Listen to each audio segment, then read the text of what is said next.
2 minute मेरा बात ज़रूर सुनिएगा।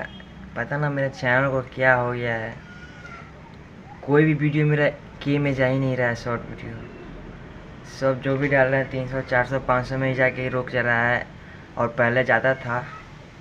और अब पता ना किसका क्या हो गया है, कैसे सेटिंग बिगड़ गया है, कोई भी वीडियो मेरा के में नहीं जा रहा है। थोड़ा बहुत चैनल डेड लग रहा है, जैसे कंटेंट में कोई कमी तो नहीं हो रहा है, लेकिन वीडियो में कमी हो जा रहा है। व्यू में वीडियो भी ठीक 3-4 रोज डाल दे रहे हैं, कंटेंट भी सही हमको लग रहा है, मेहनत भी कर रहे हैं, फिर भी पता ना क्यों मेरा कोई भी वीडियो के में नहीं जा रहा है। शॉर्ट क्या, थोड़ा सपोर्ट कीजिए यार। इतना मेहनत कर रहे हैं, एक एक वीडियो को एडिटिंग करने में इतना समय लग जाता है। लॉन्ग वीडियो, शॉर्ट वीडियो, कुछ समझ में नहीं आ रहा है क्या बोले क्या ना बोले। बस मेरा वीडियो को थोड़ा सपोर्ट कीजिए। जैसे ही मेरे वीडियो का नोटिफिकेशन आए, मेरे वीडियो को पूरा देखिए। पूरा देखने से वीडियो का व्यू अच्छा रीच पहुंचता है, तो मेरे वीडियो को पूरा देखिए और वीडियो पर अच्छा खासा कमेंट कीजिए।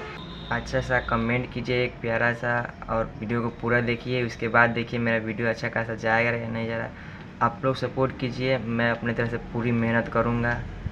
ठीक है, बस इतना ही कहना था। मिलते हैं नेक्स्ट वीडियो में।